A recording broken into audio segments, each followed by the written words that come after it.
ഉറക്കക്കുറവ്, അമിത ഉറക്കം, കൂർക്കം വലി, സ്ലീപ്പ് അപ്നിയ തുടങ്ങിയവയെ ഒക്കെ രോഗം എന്നതിനുപരി രോഗലക്ഷണമായി വേണം കണക്കാക്കാൻ. രോഗം ബ്രെയിനിനെയും നെർവുകളെയും ബാധിക്കുമ്പോഴാണ് ഉറക്കക്കുറവോ അമിത ഉറക്കമോ അനുഭവപ്പെടുന്നത്. ഉറക്കത്തിൽ ശ്വാസോച്ഛ്വാസത്തിന് തടസ്സമുണ്ടാകുന്നു എന്നതിന്റെ ലക്ഷണമാണ് കൂർക്കം വലി. ഉറക്കത്തിൽ ശ്വാസോച്ഛ്വാസം കുറച്ചു നേരത്തേക്ക് നിലയ്ക്കുന്നതിനെയാണ് സ്ലീപ്പ് അപ്നിയ എന്ന് പറയുന്നത്. ഉറങ്ങുമ്പോഴും ശരീരകോശങ്ങൾ പ്രവർത്തിച്ചുകൊണ്ടിരിക്കുന്നതിനാൽ ഹൃദയത്തിന്റെ പമ്പിങ്ങും രക്തയോട്ടവും ഒക്കെ നിലനിർത്തേണ്ടതുണ്ട്. ഉറങ്ങുമ്പോഴാണ് ഇമ്മ്യൂൺ സിസ്റ്റം ശരീരത്തിലെ റിപ്പയർ ജോലികൾ നടത്തുന്നത്. സ്വസ്ഥമായി ഉറങ്ങാൻ കഴിഞ്ഞില്ല എങ്കിൽ ശരീരത്തിലെ ഈ റിപ്പയർ ജോലികൾ ശരിയായ രീതിയിൽ നടക്കാതെ വരികയും മാനസികവും ശാരീരികവുമായ അസ്വസ്ഥതകൾക്കൊപ്പം ഉള്ള രോഗങ്ങൾ കൂടാനും ഇമ്മ്യൂൺ സിസ്റ്റത്തിന്റെ പ്രവർത്തനങ്ങൾ ശരിയായി നടക്കാത്തതിനാൽ കൂടുതൽ രോഗങ്ങൾ വരാനും ഉള്ള സാധ്യത വർദ്ധിക്കുന്നു. ഉറക്കക്കുറവിനും അമിത ഉറക്കം കുറയ്ക്കാനും ഒക്കെ മരുന്നുകൾ ഉണ്ട് എങ്കിലും അവയുടെ സ്ഥിരമായ ഉപയോഗം പലതരം പാർശ്വഫലങ്ങൾക്കും മരുന്നിനോട് അടിമത്തം ഉണ്ടാകാനും മരുന്ന് കഴിച്ചാലും ഫലം ലഭിക്കാത്ത അവസ്ഥയ്ക്കും കാരണമാകാം. ജീവിതശൈലി രോഗങ്ങളായ അമിതവണ്ണം, കുടവയർ, പ്രമേഹം, പ്രഷർ, ഹൃദ്രോഗം, മാനസിക രോഗങ്ങൾ, allergy, asthma, acidity, auto immune രോഗങ്ങൾ, ക്യാൻസർ തുടങ്ങിയ ഒട്ടുമിക്ക രോഗങ്ങളും ഉറക്കത്തെ പ്രതികൂലമായി ബാധിക്കാം. ജീവിതശൈലി ക്രമീകരണത്തിലൂടെ മരുന്നുകളുടെ അമിത ഉപയോഗം ഒഴിവാക്കി എങ്ങനെ ഉറക്ക പ്രശ്നങ്ങൾ പരിഹരിക്കാനാകുമെന്ന് നോക്കാം. ഒരു ഹെൽത്ത് ടിപ്പ് തരിക എന്നതിനുപരി രോഗത്തിന്റെ കാരണങ്ങളെയും നേരത്തെ കണ്ടെത്താനുള്ള മാർഗങ്ങളെയും രോഗം ശരീരത്തെ എത്രമാത്രം ബാധിച്ചു എന്ന് മനസ്സിലാക്കാനുള്ള പരിശോധനകളെയും മോഡേൺ മെഡിസിനിൽ ലഭ്യമായ ചികിത്സാ രീതികളെയും അവയുടെ ഗുണദോഷങ്ങളെയും പരിമിതികളെയും കുറിച്ച് അറിവ് നൽകുകയും ഒപ്പം തന്നെ ജീവിതശൈലിയുമായി ഈ രോഗങ്ങൾക്കുള്ള ബന്ധവും ജീവിതശൈലി ക്രമപ്പെടുത്തുന്നതിലൂടെ രോഗപ്രതിരോധവും രോഗമുക്തിയും എങ്ങനെ സാധ്യമാക്കാം എന്നും മനസ്സിലാക്കാൻ സഹായിക്കുക എന്നതാണ് ഇതിലൂടെ ലക്ഷ്യമിടുന്നത്. മരുന്ന് കഴിച്ചുകൊണ്ടിരിക്കുന്ന രോഗികൾ പരിശോധനകൾ നടത്തി ഡോക്ടറുടെ നിർദ്ദേശപ്രകാരം മാത്രമേ മരുന്നുകൾ കുറയ്ക്കുകയോ നിർത്തുകയോ ചെയ്യാവൂ എന്ന കാര്യം പ്രത്യേകം ഓർമ്മിക്കണം. ഈ ഉറക്കക്കുറവിനെ കുറിച്ചോ അല്ലെങ്കിൽ ഉറക്കം കൂടുതലിനെ കുറിച്ച്, അതാണല്ലോ മെയിനായിട്ട് വരുന്ന ഉറക്ക പ്രശ്നം, ഉറക്കമായിട്ട് ബന്ധപ്പെട്ട് വരുന്ന പ്രശ്നങ്ങൾ. അതിനെക്കുറിച്ച് മനസ്സിലാക്കുമ്പോൾ നമ്മൾ ആദ്യം നമുക്ക് ഉറക്കം ഇല്ലാതെ വരുന്നതിനെ കുറിച്ച് നോക്കിയാൽ ഏറ്റവും പ്രധാനം അതിനകത്ത് വരുന്നത് ഈ സ്നോറിങ് അല്ലെങ്കിൽ നമ്മൾ സ്ലീപ്പ് അപ്നിയ എന്ന് പറയുന്നത്. അപ്പം ബേസിക്കലി ഉറക്കം ഈ സ്നോറിങ് അല്ലെങ്കിൽ ഈ കൂർക്കം വലി ഉള്ളവരിൽ ഉറക്കം കുറവായിരിക്കും. അപ്പൊ അവരുടെ ഒരു പ്രശ്നം എന്താന്ന് ചോദിച്ചു കഴിഞ്ഞാൽ രാത്രിയിൽ അവർ ശരിക്കും ഉറങ്ങാൻ പറ്റില്ല. അപ്പൊ അവർ ചിലപ്പം കൂർക്കം വലി ഉണ്ടെന്നുള്ളത് അറിയുന്നുണ്ടാവില്ല. അപ്പൊ കൂർക്കം വലിയുള്ളവരിൽ ചിലപ്പോൾ സ്ലീപ്പ് അപ്നിയയിലേക്ക് പോകും. അതായത് ഉറക്കത്തിന്റെ ഇടയിൽ ശ്വാസം അങ്ങ് നിന്ന് പോകുന്ന പോലെ വരും. അത് കഴിഞ്ഞ് പിന്നെ ബ്രെയിനിൽ ആവശ്യത്തിന് ഓക്സിജൻ കിട്ടാതെ വരുമ്പോൾ നമ്മളൊന്ന് എഴുന്നേറ്റ് കഴിഞ്ഞിട്ടായിരിക്കും വീണ്ടും ഉറക്കത്തിലേക്ക് പോകുന്നത്. അപ്പൊ ചിലരത് അറിയുന്നത് തന്നെ ഉണ്ടാവില്ല. അപ്പൊ അങ്ങനെയുള്ളവർക്കുള്ള പ്രോബ്ലം എന്താണെന്ന് വെച്ച് കഴിഞ്ഞാൽ അവർ പകല് ഉറക്കം തൂങ്ങിയിരിക്കും, അല്ലെങ്കിൽ നമ്മൾ ഡ്രൈവിംഗ് ചെയ്യുന്നതിന്റെ ഇടയിലൊക്കെ ഉറങ്ങി പോവുക എന്നുള്ളതാണ്. അപ്പൊ അങ്ങനെ പകൽ ഉറങ്ങുന്നുണ്ടെങ്കിൽ ഡെഫിനറ്റ്ലി നമ്മൾ നോക്കണം എന്തുകൊണ്ടാണ് അങ്ങനെ വരുന്നത്. നമുക്ക് ഈ കൂർക്കം വലിയോ സ്ലീപ്പ് അപ്നിയോ ഉണ്ടോ എന്ന് ചെക്ക് ചെയ്യുക എന്നുള്ളതാണ്. പിന്നെ ഉറക്കക്കുറവിന്റെ വേറൊരു കാരണം ഈ റെസ്റ്റ്ലെസ് ലെഗ് സിൻഡ്രോം എന്ന് പറയും. അതായത് കാലിനൊരു അസ്വസ്ഥത വന്നിട്ട് കാലിങ്ങനെ അനക്കിക്കൊണ്ടിരിക്കുക എന്നുള്ളതാണ് അങ്ങനെ ഉള്ളവരിൽ. അപ്പൊ അവർക്കും ഉറക്കം കിട്ടാതെ വരും. അതിന്റെ ഒരു പ്രധാന കാരണം ആ രക്തയോട്ടം കാലിലേക്കുള്ളത് കിട്ടാതെ വരുമ്പം കാലിനുണ്ടാകുന്ന ഡിസ്കംഫർട്ട് കൊണ്ട് ഉറക്കം പോകുന്നതാണ്. പിന്നെ വേറൊരു ഉറക്കത്തിനായിട്ട് സംബന്ധിച്ച് സാധാരണ കാണുന്ന പ്രത്യേകിച്ച് കുട്ടികളിലൊക്കെ ഈ പല്ല് കടിക്കുക എന്ന് പറയും, ബ്രക്സിസ് എന്ന് പറയുന്നത്, ടീത്ത് ഗ്രൈൻഡിങ് എന്ന് പറയുന്നത്. അപ്പൊ അതും നമ്മുടെ സർക്കുലേഷനെ ഒക്കെ ആയിട്ട് ബന്ധപ്പെട്ട് വരുന്ന പ്രശ്നങ്ങളാണ്. അടുത്തത് ഉറക്ക കൂടുതലാണ്. അപ്പോൾ ഉറക്ക കൂടുതൽ അല്ലെങ്കിൽ ഹൈപ്പർസോംനിയ എന്ന് പറയുന്നത് എക്സസീവ് സ്ലീപ്പ്നെസ് അല്ലെങ്കിൽ നമ്മൾ അൺടൈംലി ആയിട്ടുള്ള ഉറക്കം വരിക എന്നുള്ളതാണ്. അതിൽ മെയിൻ പ്രധാന കാരണം തന്നെ രാത്രിയിൽ പ്രോപ്പർലി ഉറക്കം കിട്ടാതെ വരുന്നവരാണ് ഇങ്ങനെ ഡേയിൽ സ്ലീപ്പ്നെസ് കാണിക്കുന്നത്. പിന്നെ വേറൊരു കണ്ടീഷനുണ്ട്, നാർക്കോലെപ്സി എന്ന് പറയുന്നത്. അതിലെന്താ പ്രശ്നം എന്ന് ചോദിച്ചു കഴിഞ്ഞാൽ നമ്മളെ ഉണർന്നിരിക്കാൻ സഹായിക്കുന്ന ഒരു ഹോർമോൺ പോലെയുള്ള ഒരു ഒറക്സിൻ എന്ന് പറഞ്ഞ ഒരു കെമിക്കലുണ്ട്.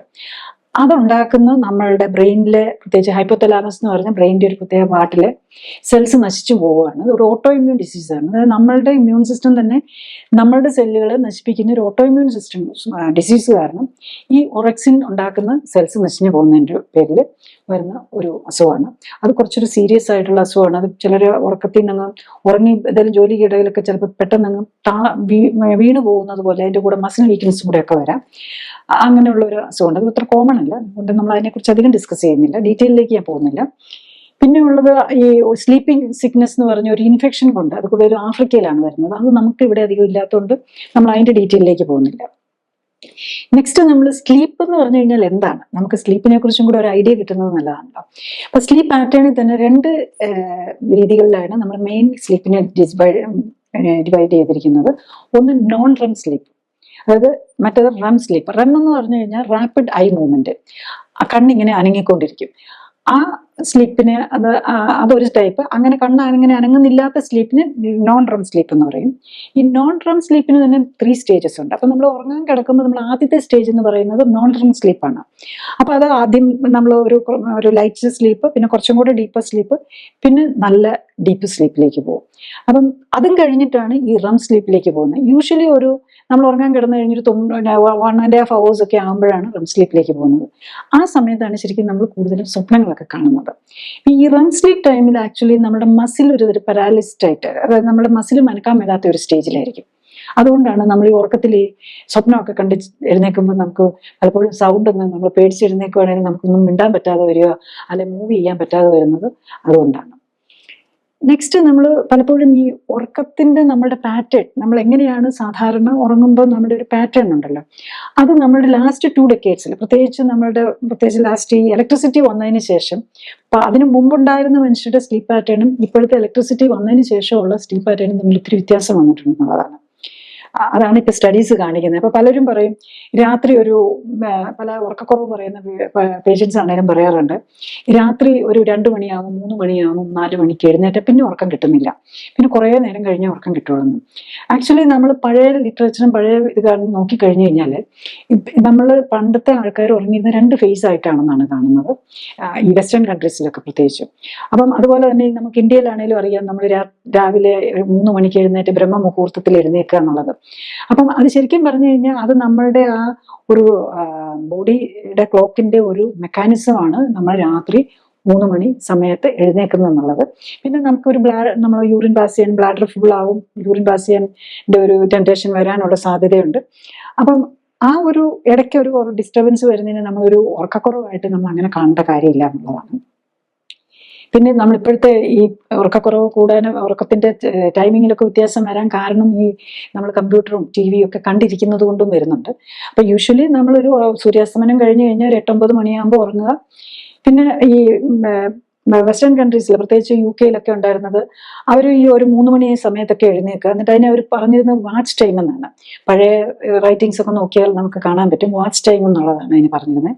ആ സമയത്ത് എല്ലാവരും തന്നെ എഴുന്നേൽക്കുകയും കുറച്ചു നേരം എന്തെങ്കിലും ആക്ടിവിറ്റീസ് ചെയ്യാം. നമ്മളിവിടെ ബ്രഹ്മമുഹൂർത്തത്തിൽ എഴുന്നേറ്റ് മെഡിറ്റേഷനും പ്രെയറും ഒക്കെ ചെയ്തിരുന്നു. അവരാണെങ്കിൽ കുറെ കാര്യങ്ങൾ, ഈവൻ നമ്മൾ ഹൗസ് ഹോൾഡ് ഡ്യൂട്ടീസും, ഈ പശുവിനെ കറന്ന് പാലെടുക്കുക, അതുപോലെ മറ്റു കാര്യങ്ങളും, ഈവൻ ഫ്രണ്ട്സിനെ നെയ്ബേഴ്സുമായിട്ടൊക്കെ വിസിറ്റ് ചെയ്യുക, ഇതൊക്കെ കഴിഞ്ഞിട്ട് അവർ ഒന്നുകൂടെ കിടന്ന് ഉറങ്ങാറുണ്ടായിരുന്നു എന്നാണ്. അത് കഴിഞ്ഞ് പിന്നെ സൂര്യൻ ഉദിച്ച് കഴിയുമ്പോൾ എഴുന്നേക്കാം. അപ്പൊ അതൊക്കെ ആയിരുന്നു നമ്മളുടെ പഴയ സ്ലീപ്പ് പാറ്റേൺ.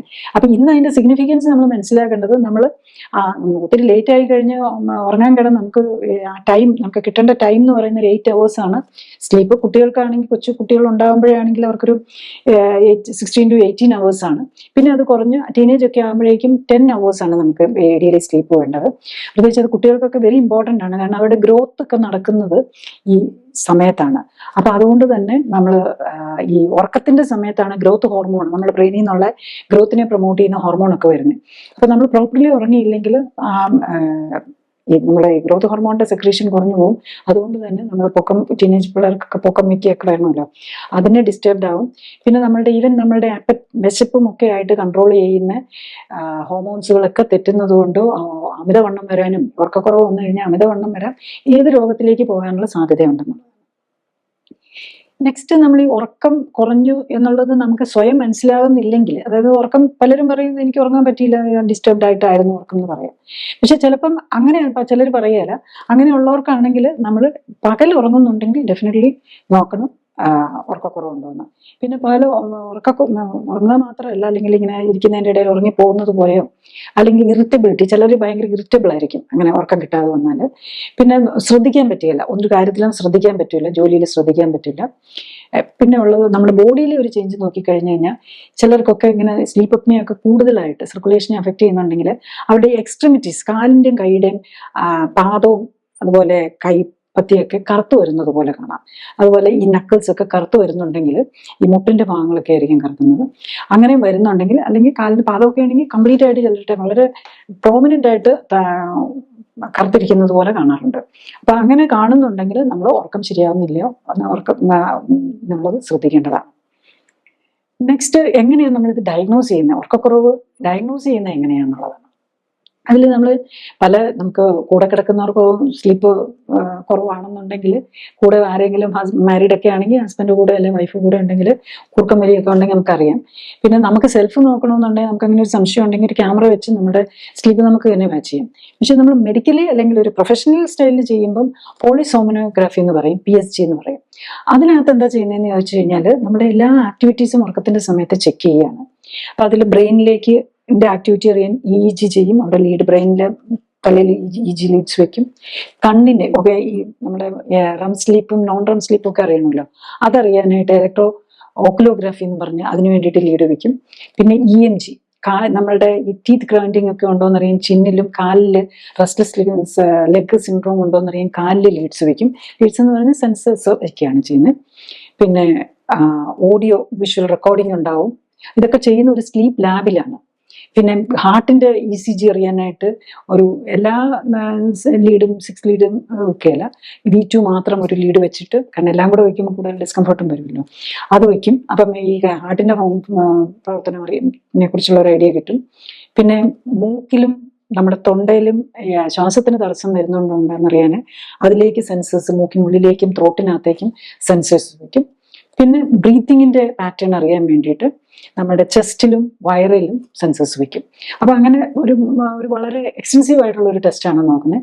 ഒപ്പം തന്നെ ഓക്സിജൻ സാച്ചുറേഷൻ കുറഞ്ഞു പോകുന്നുണ്ടോ എന്ന് അറിയാൻ പൾസ് ഓക്സിമീറ്ററിന്റെ വെക്കും. അപ്പൊ ഇതാണ് നമ്മൾ ഒരു സ്ലീപ്പ് സ്റ്റഡി വളരെ പ്രൊഫഷണൽ ആയിട്ട് ലാബറേറ്ററി ആയിട്ട് ചെയ്യുകയാണെങ്കിൽ അതാണ്. അതിപ്പം നമുക്ക് സ്പെഷ്യാലിറ്റി തന്നെ, സ്ലീപ്പ് എന്ന് പറഞ്ഞ ഒരു സ്പെഷ്യാലിറ്റി തന്നെയായിട്ട് ഡെവലപ്പ് ചെയ്തിരിക്കുകയാണ്. അപ്പൊ അതുകൊണ്ട് തന്നെ പല ഹോസ്പിറ്റൽസിലും ഇപ്പൊ ഇങ്ങനത്തെ സ്ലീപ്പ് ലാബ്സ് ഉണ്ട്. അപ്പൊ അതിന്റെ ഈ കാര്യങ്ങളെല്ലാം നോട്ട് ചെയ്തായിരിക്കും അതും കണക്ട് ചെയ്തിട്ട് നമ്മളുടെ അസസ് ചെയ്യാനാണ് നോക്കുന്നത്. നെക്സ്റ്റ്, ഈ സ്ലീപ്പ് കുറഞ്ഞു പോയതുകൊണ്ട് നമുക്ക് എന്താണ് പ്രോബ്ലം എന്നുള്ളതാണ്. ബേസിക്കലി നമ്മൾ സ്ലീപ്പ് എന്നുള്ളത് നമ്മൾ ഭക്ഷണവും ആക്ടിവിറ്റി, എക്സസൈസും വ്യായാമവും ഭക്ഷണവും പോലെ തന്നെ നമ്മുടെ ബോഡിക്ക് അത്യാവശ്യമുള്ളതാണ്. നമുക്ക് 1-2 രീതിയിൽ 2 ദിവസം ഭക്ഷണം കഴിച്ചില്ലെങ്കിലും ഭക്ഷണത്തിന്റെ അളവ് കുറഞ്ഞാലും അല്ലെ എക്സസൈസ് ചെയ്തില്ലെങ്കിലും നമുക്കൊന്നും സംഭവിക്കില്ല, യൂഷ്വലി വലിയ പ്രശ്നമൊന്നും വരികയില്ല. പക്ഷെ ഒരു ദിവസം തന്നെ നമ്മൾ ഉറങ്ങാൻ പറ്റിയില്ലെങ്കിൽ അത് നമ്മൾ വളരെയധികം ഡിസ്റ്റർബ് ചെയ്യും. 2 ദിവസം ഉറങ്ങാൻ പറ്റിയില്ലെങ്കിൽ ഡൗൺ ആയി പോകും, പലപ്പോഴും ആക്ടിവിറ്റീസ് ഒന്നും ചെയ്യാൻ പറ്റാത്ത നിലയിലേക്ക് വരും. അപ്പൊ അത്ര ഇമ്പോർട്ടൻ്റ് ആണ് ഉറക്കം എന്നുള്ളത്. അപ്പം ഉറങ്ങിയില്ലെങ്കിൽ എന്ത് സംഭവിക്കും? ഉറങ്ങുമ്പോൾ നമ്മളുടെ ബോഡി റെസ്റ്റ് എടുക്കുകയാണ്, നമ്മുടെ ഈവൻ മസിൽ പോലും പാരലൈസ്ഡ് ആവുകയാണ്. അപ്പം ബ്രെയിൻ മസിലിലേക്ക് പോലും ഫുൾ ടൈം അല്ല, എല്ലാ ഉറക്കത്തിലും അല്ല, ഡീപ്പ് സ്ലീപ്പ് പ്രത്യേകിച്ച് റം സ്ലീപ്പിലേക്ക് പോകുമ്പോൾ മസിലിലേക്ക് പോലും ബ്രെയിനധികം സ്റ്റിമുലസിനെ ഒന്നും അയക്കാതിരിക്കുകയാണ്. അപ്പം ഈ ബ്രെയിനിന് വേണ്ട റെസ്റ്റ് കിട്ടിയില്ലെങ്കിൽ നമ്മൾ ഏറ്റവും കൂടുതൽ ദോഷം ചെയ്യുന്നത് ബ്രെയിനിന് തന്നെയായിരിക്കും. പിന്നെ എല്ലാ ഓർഗൻസിനെയും അത് ബാധിക്കും. ഉറങ്ങുമ്പോൾ നമ്മുടെ ഹാർട്ട് ബീറ്റും എല്ലാ കാര്യങ്ങളും ഇതായി നമുക്ക് റെസ്റ്റ് ചെയ്യാനുള്ള അവസരമാണ് കിട്ടുന്നത്. ആ സമയത്താണ് നമ്മുടെ ബോഡിയുടെ റിപ്പയർ ആക്ടിവിറ്റീസ്, ബാക്കി ആക്ടിവിറ്റീസ് മറ്റുള്ളതെല്ലാം നിർത്തി നമ്മുടെ സെല്ലുകളെല്ലാം അവരുടെ റിപ്പയർ വർക്കുകൾ ചെയ്യുക എന്നുള്ളതാണ്. ഈവൻ ഹാർട്ടിന്റെ സെല്ലുകൾക്ക് പോലും റെസ്റ്റ് കിട്ടണം, എന്നാലല്ലേ അവരിങ്ങനെ പമ്പ് ചെയ്തുകൊണ്ടിരിക്കുകയല്ലേ എപ്പോഴും. ബ്രെയിൻ ഓൾവേസ് ആക്റ്റീവ് ആണ്. അപ്പൊ അവർക്ക് ഒരു പാർഷ്യലെങ്കിലും റെസ്റ്റ് കിട്ടണമെങ്കിൽ നമ്മൾ ഉറങ്ങണം എന്നുള്ളതാണ്. അത് കിട്ടാതെ വരുന്നത് കൊണ്ടാണ് ഈ ഉറക്കം കിട്ടിയില്ലെങ്കിൽ വരുന്ന പ്രോബ്ലംസിലേക്ക് പോകുന്നത്. നെക്സ്റ്റ്, എങ്ങനെയുള്ള ആൾക്കാർക്കാണ് ഈ ഉറക്ക പ്രശ്നങ്ങൾ വരാൻ സാധ്യതയുള്ളതെന്നുള്ളതാണ്. പ്രൈമറിലി നമ്മൾ ഈ ഉറക്കം പ്രശ്നം എന്ന് പറയുന്നത് മറ്റെന്തെങ്കിലും രോഗത്തിന്റെ ഒരു ലക്ഷണമായിരിക്കും. അപ്പൊ ഏതെങ്കിലും രോഗമുള്ളവർക്കോ അല്ലെങ്കിൽ അതിനു വേണ്ടിയിട്ട് മരുന്ന് കഴിക്കുന്നവർക്കോ ഉറക്ക പ്രശ്നങ്ങൾ വരാം. ആ മരുന്നിന്റെ സൈഡ് ഇഫക്റ്റ് ആയിട്ട് ഉറക്കം കൂടുകയും ചെയ്യാം, കുറയുകയും ചെയ്യാം. അപ്പം ഉറക്കം കുറയാൻ സാധ്യതയുള്ളവരിൽ ഏറ്റവും ഒരു പ്രധാനം ഓവർ വെയിറ്റ് ഉള്ളവരാണ്. അതുപോലെ അവർക്ക് ലാർജ് നെക്ക്, കഴുത്തിന്റെ വണ്ണം കൂടുതലുള്ളവർ, ചിലർക്ക് ഒത്തിരി വണ്ണത്തിനേക്കാളും മൊത്തത്തിലുള്ള വണ്ണത്തിനേക്കാളും ചിലരുടെ നെക്ക് ലോങ് നെക്കായിരിക്കും. ഇപ്പൊ വണ്ണം ഉണ്ടെങ്കിലും ലോങ് നെക്ക് ഉള്ളവർക്ക് അത്രയും പ്രശ്നം വരികയില്ല. ഇപ്പൊ ഷോർട്ട് നെക്ക് കൊണ്ട് ഒബേസിറ്റിയും കൂടെ വരുന്നവർക്ക് സ്ലീപ്പ് അപ്നിയയും സ്നോറിങ്ങും വരാനുള്ള സാധ്യത കൂടുതലാണ്. പിന്നെ അലർജീസ് ഉള്ളവർക്ക് നേസൽ മൂക്ക് സംബന്ധമായിട്ടൊക്കെയുള്ള ഈ അലർജി വരുമ്പോഴാണ് പലപ്പോഴും നമ്മൾ ഈ ഡീവിയേറ്റഡ് നേസൽ സെപ്റ്റം എന്നൊക്കെ പറയുമല്ലോ. അത് ശരിക്കും പറഞ്ഞു കഴിഞ്ഞാൽ അത് ആ ചെറിയ ഡീവിയേഷൻ നേസൽ സെപ്റ്റം ഉണ്ടെങ്കിലും നമുക്കൊരു ബുദ്ധിമുട്ടും വരേണ്ട കാര്യമില്ല സാധാരണ നിലയിൽ. അതിന്റെ കൂടെ അലർജിയും കൂടെ വരുമ്പോഴാണ് നമ്മൾ ഈ ഡീവിയേറ്റഡ് നേസൽ സെപ്റ്റം ഒരു പ്രശ്നമായി വരുന്നത്. അതിനു വേണ്ടിയിട്ട് നമ്മൾ ഈ ഓപ്പറേഷനൊക്കെ ചെയ്യുന്നത്. ശരിക്കും ഡീവിയേറ്റഡ് നേസൽ സെപ്റ്റം ഒക്കെ ഉണ്ടെങ്കിൽ നമ്മൾ നോക്കുമ്പോൾ ചെറിയ ഡീവിയേഷൻ ഒക്കെ ഉണ്ട്, അത് നമ്മുടെ ബോഡി അതുമായിട്ട് അഡ്ജസ്റ്റ് ചെയ്തോളും. അതിന്റെ കൂടെ അലർജി വന്ന് നേസൽ ബ്ലോക്ക് പോലെ അവിടുത്തെ ഈ മ്യൂക്കസ് എല്ലാം കൂടെ ഇത് വന്ന് വരും, ഇങ്ങനെ ശ്വാസം എടുക്കാൻ ബുദ്ധിമുട്ട് വരുമ്പോഴാണ് നമ്മൾ ഈ നേസൽ ബ്ലോക്ക് എന്നുള്ളത് പറയുന്നത്. നെക്സ്റ്റ് ഈ ടോൺസിൽ വളർന്നു വരിക, അതുപോലെ അഡനോയിഡ്സ് മെയിൻലി കുട്ടികളിലാണ്. അപ്പൊ ഈ ടോൺസിലിനോ അഡനോയിഡ്സിനോ ഇൻഫെക്ഷൻ വന്നു കഴിയുമ്പം അത് വളർന്ന് അവിടെ ഒബ്സ്ട്രക്ട് ചെയ്യുന്നത് കൊണ്ടും ശ്വാസതടസ്സം വരാം. അതും കുട്ടികളൊക്കെ വാ തുറന്നു വെച്ചുറങ്ങുക, ഇതൊക്കെ വരുന്നത് പൊതുവെ മിക്കവാറും ഈ അഡനോയിഡ്സും ടോൺസിലും കൂടി വളരാനും ടോൺസിലൈറ്റിസും ഒക്കെ വരുന്നതിന്റെ കാരണം എന്താണെന്ന് ചോദിച്ചു കഴിഞ്ഞാൽ ഇത് അലർജി ആയിട്ട് റിലേറ്റഡ് ആണ്. പലപ്പോഴും അത് റെസ്പിറേറ്ററി മൂക്കിന്റെ അലർജിയിലായിട്ട് വരുന്ന പലപ്പോഴും അത് ഫുഡുമായിട്ട് റിലേറ്റഡ് ആയിരിക്കും. അപ്പം ഫുഡുമായിട്ട് നമ്മളിപ്പം പറ്റാത്ത ഫുഡൊക്കെ കഴിച്ചിട്ട് കിടന്നുറങ്ങുമ്പോഴേക്കും മൂക്കും അടയും, അതിനൊപ്പം ടോൺസിലിനും എല്ലാ റെസ്പിറേറ്ററി പാസേജിനും മൊത്തത്തിൽ നീർക്കെട്ട് പോലെ വരുന്നത് കൊണ്ടാണ് ശ്വാസതടസ്സം വരുന്നത്. പിന്നെ വേറൊരു പ്രധാന കാരണം ഈ ശ്വാസതടസ്സത്തിന് ഈ ഗ്യാസ്ട്രോ ഈസോഫാഗൽ റിഫ്ലെക്സ്, ഗേർഡ് എന്ന് പറയൂല, അതായത് നമ്മളുടെ സ്റ്റൊമക്ക് ആമാശയത്തിൽ നിന്നുള്ള കണ്ടന്റ് തിരിച്ച് റീഗർജിറ്റേറ്റ് ചെയ്ത് നമ്മളുടെ അന്നനാളത്തിലേക്ക് വന്ന് അവിടെ നിന്നത് നമ്മളുടെ സ്വനപേടകത്തിന്റെ അവിടെ വന്ന് ഇറിറ്റേഷൻ ഉണ്ടാക്കുന്നത്. അതായത് അസിഡിക്കും കൂടെയാണല്ലോ, നമ്മൾ വയറിനകത്ത് കിടക്കുന്ന ഫ്ലൂയിഡൊക്കെ ഭയങ്കര അസിഡിക്കാണ്, അത് കയറി വന്നു കഴിഞ്ഞാൽ അത് ഭയങ്കര ഇറിറ്റന്റ് ആയിട്ട് വരും. അപ്പൊ അതും പലർക്കും കുറവുണ്ടാക്കാം. നെക്സ്റ്റ് ആൽക്കഹോളും സ്മോക്കിങ്ങും ആണ്. അപ്പൊ സ്മോക്കിങ്ങിനാണ് അതിനകത്ത് നിക്കോട്ടിൻ എന്നുള്ള ഒരു സ്റ്റിമുലന്റ് ആണ്. അപ്പം നമ്മൾ രാത്രിയിൽ ഉറങ്ങാൻ പോകുന്നതിന് മുമ്പായിട്ട് സ്മോക്ക് എടുത്താൽ അവർക്ക് ഉറക്കം കിട്ടില്ല. അതുപോലെ തന്നെ കോഫി കുടിക്കുക, ചായ കുടിക്കുക, അങ്ങനത്തെ സ്റ്റിമുലൻസ് എന്തെങ്കിലും എടുത്തിട്ടുണ്ട് ഉറക്കത്തിന് പ്രശ്നം വരാം. പിന്നെ ആൽക്കഹോളാണ് ശരിക്കും പറഞ്ഞാൽ ഡിപ്രസന്റ് ആണ്, ബ്രെയിനിനെ സപ്രസ് ചെയ്യുകയാണ് അല്ലെ ഡിപ്രസ് ചെയ്യുകയാണ് ചെയ്യുന്നത്. അപ്പം നമ്മൾ കരുതുന്ന പലരും ഉണ്ടോ ഓരോ ഉറക്കം നന്നായിട്ട് കിട്ടാനെന്ന് പറഞ്ഞ് ആൽക്കഹോൾ കഴിക്കുന്നത്. അപ്പം ആൽക്കഹോൾ കഴിച്ചു കഴിഞ്ഞ് കഴിഞ്ഞാൽ നമ്മുടെ ബ്രെയിനെ സപ്രസ് ചെയ്യുകയാണ്. പ്രത്യേകിച്ച് കൂർക്കം വലിയും സ്ലീപ്പ് അപ്നിയ ഉള്ളവർക്ക് അവർക്ക് കൂടുതൽ ഡേഞ്ചറാണ് ആൽക്കഹോൾ കഴിക്കുന്നത്. അത് ഉറക്കം കൂടുതൽ ഈവൻ സ്ലീപ്പ് അപ്നിയ കൂടിപ്പോകാനും നമ്മളൊരു പ്രോബ്ലത്തിലേക്ക് പോകാൻ കൂടിപ്പോയി നമ്മൾ മരണം വരെ സംഭവിക്കാമല്ലോ. അപ്പൊ അതുപോലെ തന്നെ ഈ സ്ലീപ്പ് അപ്നിയ കൂടുന്നപ്പോൾ എന്ന് പറഞ്ഞു കഴിഞ്ഞാൽ കൂടുതൽ നേരം ഹാർട്ട് ശ്വാസം കിട്ടാതെ വന്നു കഴിഞ്ഞാൽ, ഓക്സിജൻ കിട്ടാതെ വന്നു കഴിഞ്ഞാൽ ഹാർട്ടിനെയാണ് ഇത് ഏറ്റവും കൂടുതൽ ബാധിക്കുന്നത്, ഹാർട്ടിനെയും ബ്രെയിനിനെയാണ് ബാധിക്കുന്നത്. അപ്പൊ അങ്ങനെ വരുമ്പോൾ ഹാർട്ട് അറ്റാക്കിനും ഒക്കെ ഉള്ള സാധ്യത കൂടുന്നത് അതുകൊണ്ടാണ്. ആൽക്കഹോൾ കഴിച്ചിട്ട് കിടക്കുന്നവർക്ക് ഹാർട്ട് അറ്റാക്കിന് സാധ്യത കൂടുന്നതിനും കാരണം അതാണ്. പിന്നെ എന്തെങ്കിലും രോഗങ്ങൾ കാരണം വേദന അല്ലെങ്കിൽ ഉള്ളവർക്കാണ്. പിന്നെ വേദന ഉണ്ടെങ്കിൽ നാച്ചുറലി നമുക്ക് ഉറങ്ങാൻ പറ്റാത്തതിന്റെ ഒരു മെയിൻ റീസൺ വേദനയാണ്. അപ്പൊ അത് രോഗങ്ങൾ കൊണ്ടാകാം. ഈവൻ ഓപ്പറേഷൻ കഴിഞ്ഞിട്ട് പലപ്പോഴും നമ്മൾ ഹെവി സെഡേഷൻ എടുത്താണല്ലോ നമ്മൾ കിടത്തി ഉറക്കുകയാണല്ലോ ചെയ്യുന്നത്. വേദന ഉണ്ടെങ്കിൽ നമുക്ക് ഉറങ്ങാൻ പറ്റില്ല. അപ്പൊ അതുകൊണ്ട് നല്ല ഹെവി സെഡേഷനാണ് ഈവൻ ഓപ്പറേഷൻ കഴിഞ്ഞിട്ടാണെങ്കിലും കൊടുക്കുന്നത്. പിന്നെ നമുക്ക് എന്തെങ്കിലും സ്ട്രെസ് ഉണ്ടെങ്കിൽ, നമുക്ക് എന്തെങ്കിലും മാനസികമായിട്ട്, നമുക്കൊരു രോഗത്തിനെ കുറിച്ചുള്ള സ്ട്രെസ് തന്നെ നമ്മളെ മാനസികമായിട്ട് പ്രശ്നങ്ങൾ ഉണ്ടാകുന്ന കാരണം ഉറക്കക്കുറവുണ്ടാക്കും. നമുക്ക് ഒരു ടെസ്റ്റ് ചെയ്തു അതിനകത്ത് ക്യാൻസർ ആണോ എന്നൊരു ഡൗട്ട് ഉണ്ടെന്ന് പറഞ്ഞു കഴിഞ്ഞാൽ പിന്നെ ഉറക്കം പോകുന്ന ഒരു സ്റ്റേജ് വരും. അതുപോലെ പിറ്റേ ദിവസം ട്രാവൽ ഉണ്ടെങ്കിൽ അത് അങ്ങനത്തെ എന്ത് രീതിയിലുള്ള സ്ട്രെസ്സും ഈവൻ വർക്ക് റിലേറ്റഡോ നമ്മുടെ ഫാമിലി പ്രോബ്ലംസോ ഒക്കെ വരുമ്പോഴും നമുക്ക് ഉറക്കക്കുറവ് വരാം. നെക്സ്റ്റ് ഈ ഉറക്കം കുറഞ്ഞു കഴിഞ്ഞാലുള്ള പ്രോബ്ലം എന്താണെന്നുള്ളതാണ്. ഇപ്പൊ കുട്ടികളെ സംബന്ധിച്ചിടത്തോളം ആണെങ്കിൽ അവര് ഉറക്കം കുറഞ്ഞിട്ട് പിറ്റേ ദിവസം സ്കൂളിലൊക്കെ പോകുമ്പോൾ ചിലർ ഹൈപ്പർ ആക്റ്റീവ് ആയിരിക്കും, ഓവർ ആക്റ്റീവായിട്ട്. അതും ഈവൻ നമ്മളുടെ ഒരു ADHD എന്നുള്ളതിന്റെ ഒരു ഭാഗമായിട്ട് ഉറക്കക്കുറവ് വരാം. അപ്പം രാത്രി അവർക്ക് ഈ ശരിയായി ഉറങ്ങാൻ പറ്റാത്ത ഈ അലർജിയുടെ മെഡിസിൻസും ഒക്കെ എടുത്ത് വെച്ചിട്ടിരിക്കുന്നവരാണെങ്കിൽ സ്കൂളിൽ പോയി കഴിഞ്ഞാൽ ഒരു സ്ലീപ്പി ആയിട്ടിരിക്കാം. അതാണ് കുട്ടികളെ സംബന്ധിച്ചിടത്തോളം വരുന്നത്. പ്രായമായവരെ സംബന്ധിച്ചിടത്തോളം ആണെങ്കിൽ പലപ്പോഴും ഈ കൂർക്കം വലിയും സ്ലീപ്പ് അപ്നിയൊക്കെ ഈവൻ മാരിറ്റൽ പ്രോബ്ലംസ് തന്നെ വരുത്താം. പിന്നെ ഇങ്ങനത്തെ അസുഖങ്ങളുള്ളവർക്ക് സെക്ഷൽ ഡിസ്ഫങ്ഷൻ വരാം. അതുപോലെ പിന്നെ ഏറ്റവും പ്രധാനം ആക്സിഡൻസ് ആണ്. ഇപ്പൊ നമ്മൾ ശരിയായിട്ട് ഉറങ്ങാതെ നമ്മൾ ഡ്രൈവ് ചെയ്ത് കഴിഞ്ഞ് കഴിഞ്ഞാൽ മെഷീൻസ് എന്തെങ്കിലും ഓപ്പറേറ്റ് ചെയ്യുകയാണെങ്കിൽ ആക്സിഡൻസ്, മെഷീൻ്റെ കയ്യിൽ പോയി നമ്മുടെ കൈ പലപ്പോഴും കേൾക്കാറുണ്ടല്ലോ, മെഷീനിടയിൽ പോയി എന്നൊക്കെ. അത് അങ്ങനത്തെ ഉറക്കക്കുറവ് കാരണം ഉണ്ടാകുന്ന ശ്രദ്ധക്കുറവ്. ഉറക്കക്കുറവ് വരുമ്പോൾ നാച്ചുറലി ശ്രദ്ധക്കുറവ് വരും. അപ്പൊ അതുപോലെ ഡ്രൈവിങ്ങിന്റെ ഇടയിൽ ഉറങ്ങിപ്പോയി ആക്സിഡൻസ് ഉണ്ടാകുന്നതിന്റെ ഒരു മേജർ കാരണം അത് തന്നെയാണല്ലോ. നെക്സ്റ്റ് പിന്നെ ഉള്ളത് ഈ ഉറക്കക്കുറവ് വരുമ്പോൾ പ്രഷർ കൂടാം, ഹൈപ്പർ ടെൻഷൻ വരാം. പിന്നെ ഹൈപ്പർ ടെൻഷൻ ഓൾറെഡി ഉള്ളവർക്ക് നമ്മൾ ഉറങ്ങാതെ കിട്ടാതെ വന്നു കഴിഞ്ഞാൽ അവരുടെ പ്രഷർ കൂടും.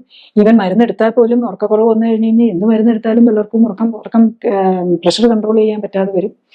പിന്നെ വേറൊരു പ്രോബ്ലം എന്താണെന്ന് വെച്ചാൽ പ്രഷറിന് കഴിക്കുന്ന മരുന്നുകൾ ചിലത് പലതും മരുന്നുകളും ഉറക്കക്കുറവ് ഉണ്ടാക്കാവുന്നതാണെന്നുള്ളതാണ്. ഈവൻ ഹാർട്ട് ഡിസീസ്, ഈ ഉറക്കക്കുറവ് കാരണം തന്നെ ഹാർട്ട് ഡിസീസ് വരാം. ഹാർട്ട് ഡിസീസ് വരുന്നതിന്റെ ഒരു മെയിൻ കാരണം എന്താന്ന് ഈവൻ സ്ട്രോക്ക് വരാം.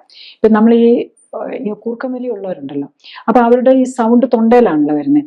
അപ്പൊ ഈ കണ്ടിന്യൂസ് ആയിട്ട് ഈ സൗണ്ട്, കൂർക്കമ്പലിയുടെ സൗണ്ട് വരുന്നത് കൊണ്ട് നമ്മളുടെ ഈ കരോട്ടിഡ് ആർട്ടറി എന്ന് പറഞ്ഞ മെയിൻലി പ്രധാനമായിട്ട് ബ്രെയിനിലേക്ക് പോകുന്ന ഒരു ആർട്ടറി ഉണ്ട്, അത് മെയിൻ ആർട്ടറിയാണ്.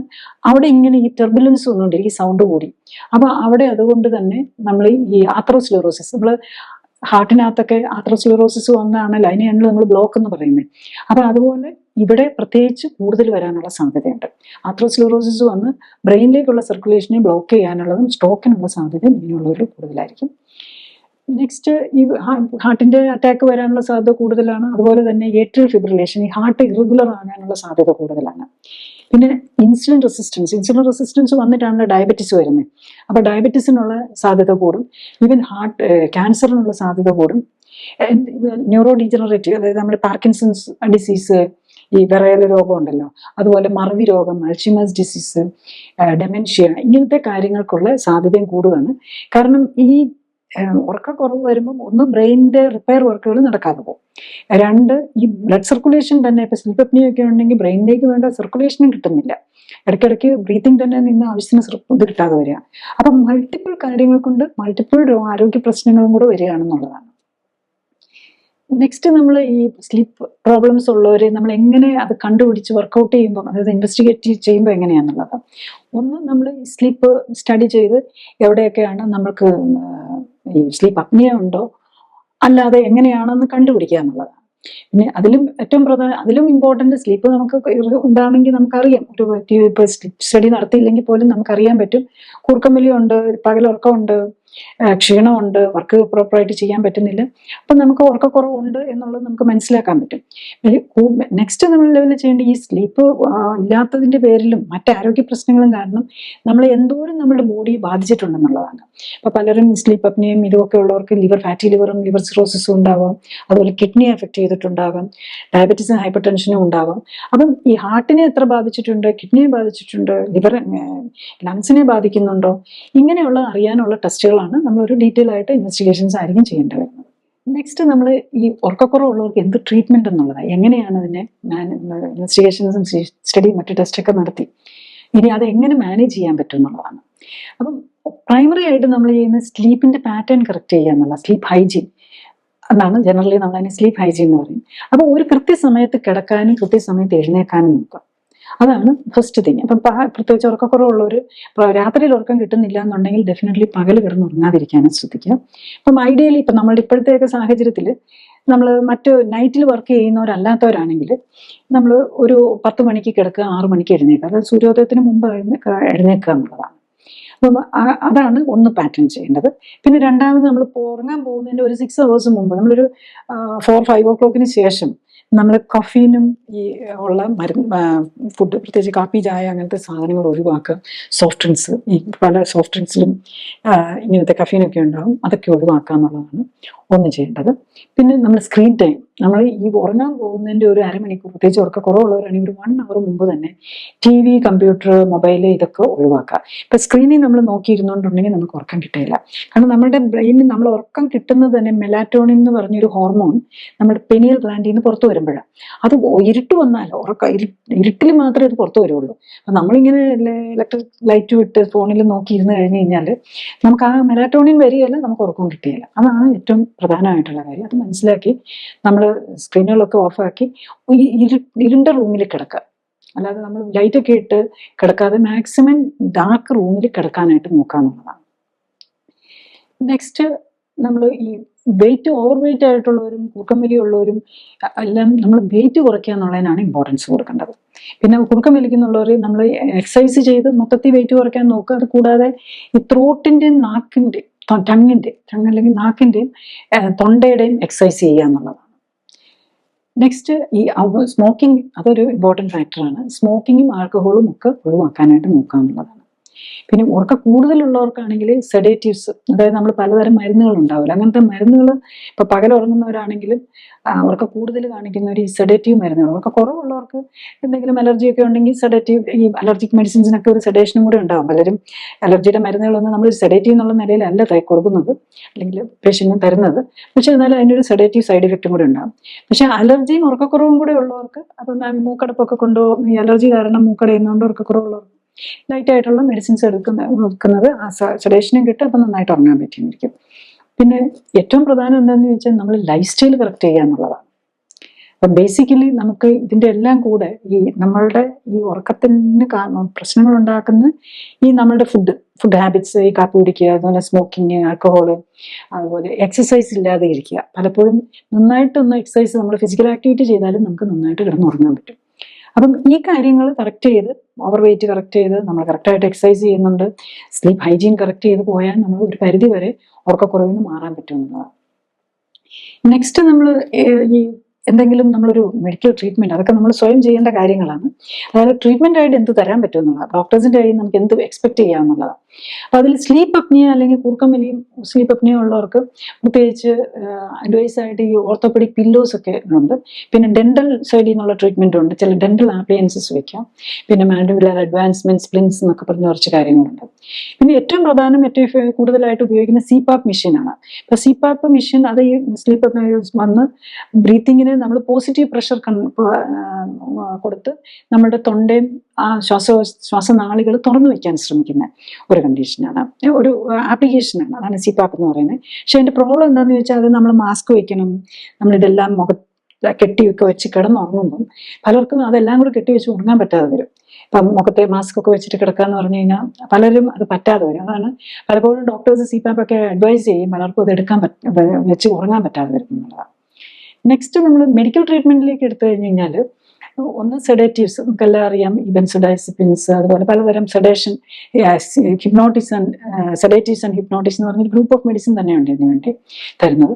അത് പലപ്പോഴും സൈക്യാട്രിക് മെഡിസിൻസും മാനസിക രോഗങ്ങൾക്കുള്ളതും ഇതും ഒക്കെ കമ്പൈൻഡാണ്. കാരണം ബ്രെയിനിനെ അഫക്റ്റ് ചെയ്യുന്നതാണല്ലോ, ഇതെല്ലാം ഒരു മാനസിക രോഗങ്ങളുടെ ഭാഗത്ത് തന്നെയാണ് ഈ ഉറക്കക്കുറവിനെയൊക്കെ നമ്മൾ കാറ്റഗറൈസ് ചെയ്യുന്നത്. അപ്പൊ ആ ഗ്രൂപ്പിൽപ്പെട്ട മെഡിസിൻസ് ആണ് ഇതിനകത്ത് വരുന്നത്.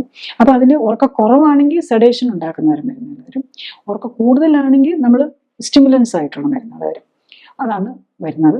പിന്നെ നമ്മൾ ഉറക്കക്കുറവുള്ളവർക്ക് നമ്മൾ മെലാറ്റോണിൻ എന്നുള്ള ഹോർമോൺ ഉണ്ടല്ലോ, അത് നമുക്ക് യൂസ് ചെയ്യാം. അതാണ് കമ്പാരിറ്റീവ്ലി സൈഡ് എഫക്ട്സ് കുറഞ്ഞതാണ്. പക്ഷെ ഈ മരുന്നുകൾക്ക്, ഈവൻ മെലാറ്റോണിൻ പോലും, മരുന്നുകളുടെ പ്രോബ്ലം എന്താണെന്ന് വെച്ചാൽ ഇതൊക്കെ അഡിക്ഷൻ ഉണ്ടാക്കാം. അപ്പം നമുക്ക് ആ മരുന്നില്ലാതെ പിന്നെ ഉറങ്ങാൻ പറ്റാതെ വരും. അപ്പൊ അതാണ് ഈ ബെൻസോഡൈസെപ്പിൻ, സൈക്കാട്രിക് മെഡിസിൻസിന്റെ എല്ലാം ഒരു സൈഡ് എഫക്ട്. ഇതെല്ലാം ബ്രെയിനിനെ ആക്ട് ചെയ്യുന്ന മരുന്നുകൾ എല്ലാത്തിനും അഡിക്ഷൻ ഫോർമേഷൻ ഉണ്ടാവും. പിന്നെ മരുന്ന് കഴിക്കാതെ ഉറങ്ങാൻ പറ്റത്തില്ലെന്നാവും, പിന്നെ ആദ്യം കഴിച്ചിരുന്ന മരുന്ന് എടുത്താലും ഉറക്കമില്ലെന്നാവും. അപ്പൊ പിന്നെ ഡോസ് ഇങ്ങനെ കൂട്ടിക്കൊണ്ടിരിക്കേണ്ടി വരും. ഈവൻ മെലാറ്റോണിൻ പോലുള്ള ഹോർമോൺസ് എടുത്തു കഴിഞ്ഞാലും നമ്മൾ അതിനുണ്ട് സൈഡ് എഫക്ട്. കാരണം കണ്ടിന്യൂസ് ആയിട്ട് നമ്മൾ മെലാറ്റോണിൻ എടുത്തുകൊണ്ടിരുന്നു കഴിഞ്ഞാൽ നമ്മുടെ ബ്രെയിൻസിന് ഈ മെലാറ്റോണിൻ ഉണ്ടാക്കുന്ന സെൽസ് ഉണ്ടല്ലോ, അത് സപ്രസ്ഡ് ആയി പോകും, പിന്നെ ബ്രെയിൻ ഉണ്ടാക്കാതെ വരും. അപ്പൊ പിന്നെ നമ്മളിത് കണ്ടിന്യൂസ് ആയിട്ട് കഴിച്ചുകൊണ്ടിരിക്കേണ്ടി വരും. പിന്നെ അത് അതിൻ്റെതായ കുറെ, കാരണം നമ്മൾ ബ്രെയിൻ അതിന്റെ കറക്റ്റ് അനുസരിച്ചാണ്, ഇത് നമ്മൾ കഴിക്കുകയാണ് ചെയ്യുന്നത്. അപ്പം അതിന്റെ ഓർഡർ അനുസരിച്ച് നമുക്ക് കറക്റ്റ് കൂട്ടാനോ കുറയ്ക്കാനോ ഒന്നും പറ്റില്ല. ബ്രെയിൻ അത് സ്വയം ചെയ്തുകൊണ്ടിരിക്കുമ്പം അതെല്ലാത്തിനും ആ പാറ്റേണും ഡയനൽ ഋതവും എല്ലാം കറക്റ്റായിട്ട് പോകും. പക്ഷെ നമ്മൾ എക്സ്റ്റേണലി നമ്മൾ എടുക്കുമ്പോൾ അതൊന്നും പാലിക്കാൻ പറ്റാതെ വരും. നെക്സ്റ്റ് നമ്മൾ ഈ ലേറ്റസ്റ്റ് മെഡിസിൻസ് എന്തെങ്കിലും ഉണ്ടോ എന്നുള്ളത് നോക്കിയാൽ അതിൽ ഒരെണ്ണം നമ്മൾ മെലാറ്റോണിൻ അഗണിസ്റ്റ് എന്ന് പറഞ്ഞൊരു ടൈപ്പ് ഓഫ് മെഡിസിൻസ് ഉണ്ട്. പിന്നെ ഓറക്സിൻ ആന്റഗോണിസ്റ്റ് എന്ന് പറയുന്നത്. ഓറക്സിൻ എന്ന് പറഞ്ഞാൽ നമ്മൾ ബ്രെയിനിനെ സ്റ്റിമുലേറ്റ് ചെയ്യുന്നതാണ്, അതിനെ സപ്രസ് ചെയ്യാനായിട്ടുള്ള മരുന്നുകളുണ്ട്, അതാണ് ഇതിൽ കൊടുക്കുന്നത്. പക്ഷേ ഇതിനെല്ലാം ഈ പറയുന്ന ഇപ്പൊ ഈ ലേറ്റസ്റ്റ് മെഡിസിൻ ആണ് ഈ ഓറക്സിൻ ആന്റഗോണിസ്റ്റ്, വെരി കോസ്റ്റ്ലി മെഡിസിൻ ആണ്. ഇവിടെ അവൈലബിൾ ആണോ എന്ന് തന്നെ എനിക്കറിയില്ല. അപ്പൊ ആ മരുന്നുകളൊക്കെ വെരി കോസ്റ്റ്ലി ആണ്. അപ്പൊ അതിനും സൈഡ് എഫക്റ്റ് ഉണ്ട്. അപ്പൊ ഇതിനൊക്കെ മിസ്യൂസ് വരാനുള്ള പ്രോബ്ലംസും വരാനുള്ളതുകൊണ്ട് ഒക്കെ ഒരു റെസ്ട്രിക്റ്റഡ് മെഡിസിൻസിലാണ് അതിനെയൊക്കെ പെടുത്തിയിരിക്കുന്നത്. നെക്സ്റ്റ്, ഈ ഉറക്കക്കുറവ് കൂടുതലുള്ളവർക്കാണെങ്കിൽ പലപ്പോഴും ഈ ഉറങ്ങിപ്പോകുന്നുള്ളതും സ്റ്റിമുലൻസ് ആണ് യൂസ് ചെയ്യുന്നത്. പിന്നെ ഉള്ള മരുന്ന് ഈ ഗ്രൂപ്പിൽ വരുന്നതെന്ന് വെച്ചാൽ ഈ മൂക്കൊക്കെ അടഞ്ഞു പോകുന്നതുണ്ട്, അതായത് അലർജിയുടെ ഭാഗത്ത് മൂക്കടഞ്ഞു പോയി ഉള്ളവർക്കാണെങ്കിൽ നേസൽ ഡ്രോപ്സും സ്പ്രേസും ഒക്കെ എടുക്കാം. പിന്നെ അലർജിക്കുള്ള മരുന്നുകൾ എടുത്താലും നമുക്ക് യൂസ്ഫുൾ ആയിരിക്കും. നെക്സ്റ്റ്, നമ്മൾ എന്താണ് സർജിക്കലി നമുക്ക് എന്തെങ്കിലും ചെയ്യാൻ പറ്റുമെന്നുള്ളതാണ്. ഈ ഉറക്കക്കുറവിനുള്ള സർജറി എന്ന് പറയുമ്പോൾ മെയിൻലി നമ്മൾ സ്ലീപ്പ് അപ്നിയ, അതായത് ഈ തൊണ്ട അടഞ്ഞു പോയിട്ട് വരുന്ന എന്നുള്ള സർജറിയാണ്. അതിലെന്താ ചെയ്യുന്നതെന്ന് വെച്ചാൽ ഈ തൊണ്ടയിലെ നമ്മൾ യൂള എന്ന് പറഞ്ഞാൽ നമ്മൾ വാ തുറന്നു കഴിയുമ്പോൾ നമുക്കൊരു തൂങ്ങിക്കിടക്കുന്ന പോലെ ഉണ്ടല്ലോ, അതിന് ഊള എന്ന് പറയുന്നത്. അതിന്റെ സോഫ്റ്റ് പാലറ്റ്, അതായത് അത് സോഫ്റ്റ് പാലറ്റിൽ നിന്നാണ് തൂങ്ങി കിടക്കുന്നത്. അപ്പൊ ആ ഭാഗത്തിന്റെ അവിടെ നമ്മൾ സർജറി ചെയ്ത് ആ ഭാഗത്തെ തന്നെ എടുത്തു കളയുകയോ അല്ലെങ്കിൽ ടൈറ്റ് ആക്കുകയോ ചെയ്യുന്നത് പോലെയുള്ള സർജറികളാണ്. യൂളോ പാലറ്റോ ഫാരിഞ്ചോഗ്രാഫി പ്ലാസ്റ്റി എന്ന് പറയും. അത് തന്നെ പ്രോബ്ലം എന്താണെന്ന് വെച്ചാൽ ഈ ഓപ്പറേഷൻ ഒക്കെ ചെയ്ത് കഴിയുമ്പോൾ അവിടെ സ്കാറിങ്ങും കൂടെ വരാം. അതായത് അവിടെ ഫൈബ്രോസിസ് പോലെ വന്ന് അവിടെ പ്രശ്നങ്ങൾ വരാം. അപ്പം ഇത് താഴേക്ക് പോയി അടയാനുള്ള സാധ്യത കുറയ്ക്കുമെങ്കിലും പക്ഷെ അതിന്റെ പേരിലുള്ള ഇവൻ പകലിരിക്കുമ്പോൾ പോലും അൺകംഫർട്ടബിൾ ആയി പലരും ഇത്ര സർജറി കഴിഞ്ഞ് വെച്ചിട്ട് പറയാറുണ്ട് പലർക്കും അൺകംഫർട്ടബിൾ ആയിപ്പോകും. അതിന്റെ കൂടെ പലപ്പോഴും ഈ ടോൺസിലിനെയും എടുത്തുകളെയും അതിന്റെ അഡനോസിനെയും കൂടെ എടുക്കുക.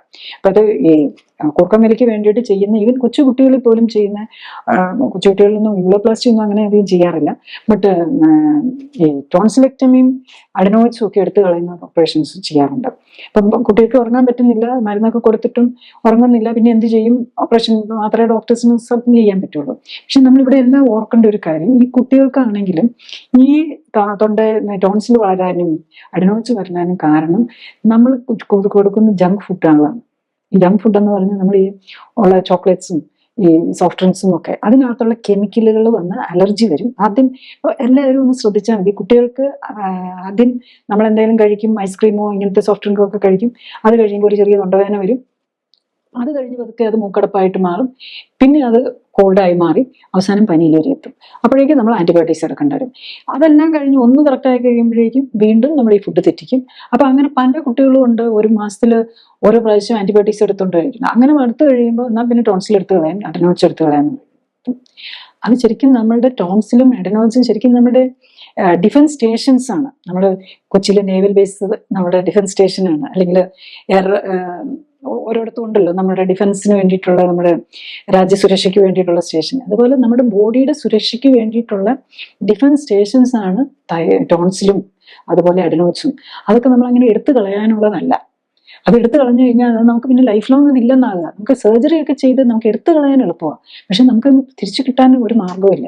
അപ്പൊ നമ്മളുടെ എയറിൽ നിന്നും ഫുഡിൽ നിന്നും പോകുന്ന ടോക്സിൻസിനെയും രോഗാണുക്കളെയും ഒക്കെ തിരിച്ചറിയാനും അതിന് വേണ്ട സിഗ്നൽസ് കൊടുത്ത് അവരെ നശിപ്പിക്കാനും എല്ലാം വേണ്ട അവയവമാണിത്. അതിന് നമ്മൾ എടുത്തു കളയല്ല വേണ്ടത്. കറക്റ്റായിട്ട് നമ്മളതിൻ്റെ ലൈഫ് സ്റ്റൈൽ കറക്റ്റ് ചെയ്ത് കഴിഞ്ഞ് കഴിഞ്ഞാൽ ഇതൊന്നും ഈ ഓപ്പറേഷൻസിന് ഒന്നും ആവശ്യമില്ല എന്നുള്ളതാണ്. അപ്പം ഇത് ഓപ്പറേഷൻസിൻ്റെതായുള്ള സൈഡ് നമ്മൾ പലപ്പോഴും പല പേഷ്യൻസിനെയും കണ്ടിട്ടുണ്ട്. ഈ മൂക്കിന് നേസൽ എന്താ പാലം വളവാന്ന് പറഞ്ഞാൽ അതും ചെയ്ത് ടോൺസിലെക്ടമിയും ചെയ്ത് അഡനോയിഡക്ടമിയും ചെയ്തിട്ടും അൺകംഫർട്ടബിൾ ആയിട്ട് നടക്കുന്ന പേഷ്യൻറ്റിനെ കാണാറുണ്ട്. അപ്പം അത് കഴിഞ്ഞിട്ട് ഇവൻ ലൈഫ് സ്റ്റൈൽ കറക്ഷൻ ചെയ്ത് ഒബേസിറ്റി ഒക്കെ മാറ്റി കഴിയുമ്പോൾ ഇവർക്ക് കറക്റ്റ് ആകുന്നുണ്ടെന്നുള്ളതാണ്. അത് ഈ സർജറി ഒക്കെ സർജറി കഴിഞ്ഞ് കഴിയുന്നവരെ കറക്റ്റ് ചെയ്യാൻ മോർ ഡിഫിക്കൽട്ടാണ്. കാരണം നമുക്ക് നമ്മളുടെ അവയവങ്ങളെ നമുക്ക് സ്ട്രെങ്തൻ ചെയ്തെടുക്കാം. പക്ഷെ നമുക്ക് നമ്മൾ അവയവം എടുത്തു കളഞ്ഞ് അവിടെ ഫൈബ്രോസ്റ്റ് ആയി കഴിഞ്ഞ് കഴിഞ്ഞാൽ നമ്മൾ ലൈഫ് സ്റ്റൈൽ കറക്ഷൻ കൂടെ ഒന്നും കറക്റ്റ് ചെയ്യാനുള്ള സാധ്യതകൾ പോവുകയാണ് ചെയ്യുന്നത്. അതുപോലെ മെഡിസിനെ കുറിച്ചുള്ള ലിമിറ്റേഷൻസ് ആണെങ്കിൽ സൈഡ് എഫക്ട്സ് വരും. മരുന്നുകൾ നമ്മൾ എടുക്കുമ്പോൾ ഉറക്കത്തിന് വേണ്ടിയിട്ട് മരുന്നെടുത്ത് ഫ്യൂ ഡേയ്സിനൊക്കെ നമുക്ക് എടുക്കാം. അപ്പൊ നമുക്കൊരു സ്ട്രെസ് വന്നു, അല്ലെങ്കിൽ നമ്മളൊരു മരണമോ അല്ലെങ്കിൽ വീട്ടിലൊരു പ്രോബ്ലം ഒക്കെ വന്നു കഴിഞ്ഞിട്ടുണ്ടെങ്കിൽ അത് കറക്റ്റ് ചെയ്യാനായിട്ട് നമുക്ക് ഫ്യൂ ഡേയ്സിലേക്ക് വേണ്ടിയിട്ട് നമുക്ക് എടുക്കാം. അത് കഴിഞ്ഞ് കഴിഞ്ഞാൽ നമ്മൾ ഒന്നോ രണ്ടോ ആഴ്ചയോ ഒരു മാസമൊക്കെ ആകും. പക്ഷെ അത് കവിഞ്ഞ് അത് ഏത് മരുന്ന് എടുക്കുന്നതെന്നുള്ളതനുസരിച്ച് കൂടുതലിലേക്ക് പോയി കഴിഞ്ഞ് കഴിഞ്ഞാൽ ഡെഫിനറ്റ്ലി അതൊരു അഡിക്ഷനിലേക്ക് പോകാം. അതുകൊണ്ട് തന്നെ ഇതൊക്കെ നമ്മൾ ഒഴിവാക്കാനാണ് നമ്മൾ മാക്സിമം നോക്കേണ്ടത്. അപ്പം നമ്മൾ എന്താണ് ഒരു റിയൽ സൊല്യൂഷൻ? ഈ ഉറക്കക്കുറവ് അല്ലെങ്കിൽ ഉറക്ക കൂടുതൽ അങ്ങനത്തെ ബുദ്ധിമുട്ടുള്ളവർക്ക് എന്താണ് റിയൽ സൊല്യൂഷൻ എന്ന് ചോദിച്ചു കഴിഞ്ഞാൽ ബേസിക്കലി നമ്മൾ അതിൻ്റെ അടിസ്ഥാന കാരണം എന്താണെന്ന് കണ്ടുപിടിക്കണം. ഇത് ഉറക്കക്കുറവെന്നുള്ള ഒരു ലക്ഷണം മാത്രമാണ്. അതിന് കാരണമായ അസുഖം എന്താണെന്നുള്ളത് കണ്ടുപിടിച്ച് അതിനെ കറക്റ്റ് ചെയ്യുക എന്നുള്ളതാണ്. അപ്പം സാധാരണ നമ്മൾ അസുഖം എന്താണെന്ന് അന്വേഷിച്ച് പോകുമ്പോൾ നമ്മുടെ ഡയബറ്റീസോ ഹൈപ്പർ ടെൻഷനോ ഇതൊക്കെ ഉണ്ടാകും. ഈവൻ അതിനു വേണ്ടി കഴിക്കുന്ന മരുന്നുകൾ, ഇപ്പം അലർജിക്ക് വേണ്ടി കഴിക്കുന്ന മരുന്ന് പിറ്റേ ദിവസം ഉറക്കം സെഡേഷൻ ഉണ്ടാക്കാം. പിന്നെ BP-ക്കും പ്രഷറിനും ഹാർട്ടിനും ഒക്കെ വേണ്ടിയിട്ട് മരിക്കുന്ന മരുന്നുകൾ പല രീതിയിൽ ഉറക്കത്തെ നെഗറ്റീവായിട്ട് ബാധിക്കും. അപ്പൊ ഇതെല്ലാം ഈ രോഗങ്ങളെല്ലാം ബേസിക്കലി എന്താണ്? ജീവിതശൈലി രോഗങ്ങളാണ്. ബേസിക്കലി നമ്മൾ നോക്കേണ്ടത് എന്താണെന്ന് ചോദിച്ചു കഴിഞ്ഞാൽ ഉറക്കക്കുറവുണ്ടെങ്കിൽ നമ്മളുടെ ലൈഫ് സ്റ്റൈൽ കറക്റ്റ് ചെയ്ത്, അതായത് ഫുഡും എക്സസൈസും സ്ലീപ്പിന്റെ ഹൈജീനും ഒക്കെ കറക്റ്റ് ചെയ്ത് നമ്മൾ സെൽഫായിട്ട് കറക്റ്റ് ചെയ്യാൻ നോക്കാം. സെൽഫായിട്ട് കറക്റ്റ് പറ്റുന്നില്ല എന്നുണ്ടെങ്കിൽ പ്രത്യേകിച്ച് നമ്മൾ പലതരം രോഗങ്ങൾക്ക് മരുന്ന് കഴിച്ചുകൊണ്ടിരിക്കുക. അപ്പൊ ഈ മരുന്നുകൾ തന്നെയാവും നമ്മളുടെ ഉറക്കക്കുറവ് ഉണ്ടാക്കുന്നത്. അപ്പൊ അങ്ങനെയുള്ളവർ നമ്മളൊരു clinically supported life style correction എടുത്ത് കറക്റ്റ് ചെയ്യേണ്ടി വരും. ചുരുക്കി പറഞ്ഞാൽ ഉറക്കക്കുറവ്, അമിത ഉറക്കം, കൂർക്കം വലി, സ്ലീപ്പ് അപ്നിയ തുടങ്ങിയ ഉറക്ക പ്രശ്നങ്ങൾക്ക് കാരണം ശരീരത്തെ ബാധിച്ചിരിക്കുന്ന രോഗങ്ങളോ അവയ്ക്കായി കഴിക്കുന്ന മരുന്നുകളോ ആവാം. ജീവിതശൈലി രോഗങ്ങളായ അമിതവണ്ണം, കുടവയർ, പ്രമേഹം, പ്രഷർ, ഹൃദ്രോഗം, മാനസിക രോഗങ്ങൾ, allergy, asthma, acidity, auto immune രോഗങ്ങൾ, ക്യാൻസർ തുടങ്ങിയ ഒട്ടുമിക്ക രോഗങ്ങളും ഉറക്കത്തെ പ്രതികൂലമായി ബാധിക്കും. മാത്രമല്ല, ഇത്തരം രോഗങ്ങൾക്കായി കഴിക്കുന്ന മരുന്നുകളും അവയ്ക്കായി ചെയ്യുന്ന ഓപ്പറേഷനുകളുടെയോ പാർശ്വഫലങ്ങളാകാം അസ്വസ്ഥതകൾക്കും ഉറക്കക്കുറവിനും അമിത ഉറക്കത്തിനും ക്ഷീണത്തിനും ഒക്കെ കാരണമാകുന്നത്. ഇത്തരം രോഗങ്ങളുടെ അടിസ്ഥാന കാരണമായ ജീവിതശൈലിയിലെ അപാകതകൾ കണ്ടെത്തി പരിഹരിക്കാനായാൽ ഉറക്ക പ്രശ്നങ്ങളിൽ നിന്ന് മോചനം നേടാനാകുമെന്ന് മാത്രമല്ല, പ്രമേഹം, പ്രഷർ, ഹൃദ്രോഗം തുടങ്ങിയ രോഗങ്ങളിൽ നിന്നും അവയ്ക്കായി കഴിക്കുന്ന മരുന്നുകളിൽ നിന്നും കൂടി മോചനം നേടാനാകുന്നതേ ഉള്ളൂ. അടുത്തതായി, എന്താണ് ക്ലിനിക്കലി സൂപ്പർവൈസ്ഡ് ആൻഡ് സപ്പോർട്ടഡ് ജീവിതശൈലി ക്രമീകരണം എന്നതാണ്. ക്ലിനിക്കലി സൂപ്പർവൈസ്ഡ് ജീവിതശൈലി ക്രമീകരണത്തിൽ ശരീരഘടനയും ശരീരത്തിലെ കൊഴുപ്പിന്റെ അളവും കണ്ടെത്തുകയും ഒപ്പം തന്നെ ഉത്തമ ശരീരഘടന എന്തായിരിക്കണം എന്ന് കണ്ടെത്തുകയുമാണ് ആദ്യഘട്ടം. രണ്ടാമതായി, രക്തപരിശോധനകൾ നടത്തി ഹൃദയം, രക്തക്കുഴലുകൾ, ലിവർ, കിഡ്നി തുടങ്ങിയ അവയവങ്ങളുടെ ആരോഗ്യസ്ഥിതിയും ഇമ്മ്യൂൺ സ്റ്റാറ്റസും ഹോർമോണുകളുടെയും പോഷകങ്ങളുടെയും ലെവലും ശരീരത്തിന് ചേരുന്നതും ചേരാത്തതുമായ ഭക്ഷ്യവസ്തുക്കൾ ഏതൊക്കെ എന്ന് മനസ്സിലാക്കാൻ ശ്രമിക്കുകയുമാണ്. മൂന്നാമതായി, ഉത്തമ ശരീരഘടനയിൽ എത്താനായി വേണ്ട ജീവിതശൈലി ക്രമീകരണങ്ങളാണ്. രോഗിയുടെ പ്രത്യേകതകൾ അനുസരിച്ച് ഉത്തമ ന്യൂട്രീഷനും വ്യായാമവും നൽകുന്നതിനൊപ്പം ശരീരത്തിലെത്തുന്ന വിഷാംശം കുറയ്ക്കാനുമാണ് ഇതിൽ ശ്രമിക്കുന്നത്.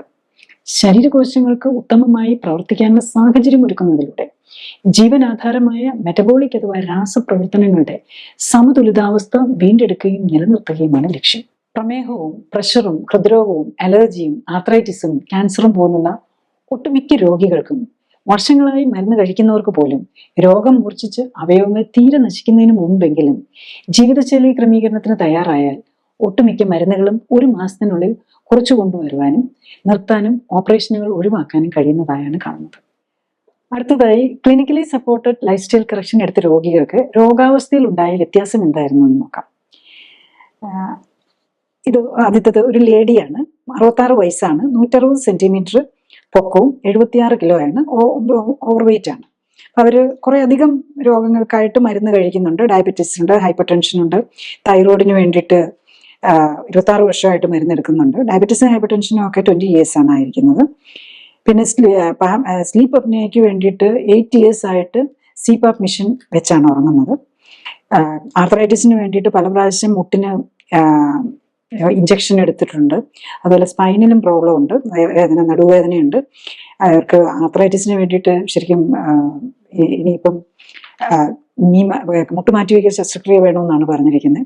അതുകൂടാതെ നെഞ്ചിരിപ്പിന് വേണ്ടിയിട്ട് മരുന്ന് കഴിക്കുന്നുണ്ട്, ഗ്ലോക്കോമയ്ക്ക് വേണ്ടിയിട്ടുണ്ട്.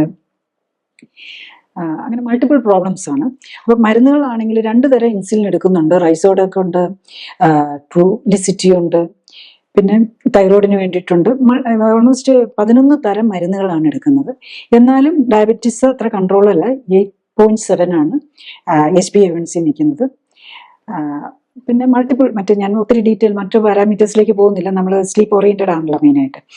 അപ്പം ഈ പേഷ്യന്റ് നമ്മൾ ട്രീറ്റ്മെന്റ് തുടങ്ങുമ്പോൾ ആക്ച്വലി ഇങ്ങനത്തെ ഡയബറ്റിക് പേഷ്യൻസ് ആണെങ്കിൽ ഇവരുടെ നമ്മൾ ഏറ്റവും ഇമ്പോർട്ടൻസ് ആയിട്ട് നോക്കുന്നത് സി പെപ്റ്റൈഡ് ലെവലും അതുപോലെ ഇൻസുലിൻ ലെവലുമാണ്. ഇവരുടെ ഇൻസുലിൻ ലെവൽ വെരി ഹൈ ആണ്, 29 ഉണ്ട്. ഇപ്പൊ ഇൻസുലിൻ ഇഞ്ചക്ഷനും കൂടി എടുക്കുന്നവർക്ക് ഇൻസുലിൻ ലെവൽ മാത്രം നോക്കിയാൽ പറ്റില്ല, സി പെപ്റ്റൈഡ് ലെവലും നോക്കണം. സി പെപ്റ്റൈഡ് ലെവൽ നോർമലാണ്. അതിന്റെ അർത്ഥം ഇവർ ടൈപ്പ് 2 ഡയബറ്റീസ് ആണ്. അപ്പൊ ടൈപ്പ് 2 ഡയബറ്റീസ് പേഷ്യന്റിന് നമ്മൾ ഡയബറ്റീസിന്റെ എല്ലാ മരുന്നുകളും നമ്മൾ ട്രീറ്റ്മെന്റ് ഈ clinically supported life style correction തുടങ്ങുമ്പോൾ തന്നെ നിർത്തുകയാണ് ചെയ്യുന്നത്.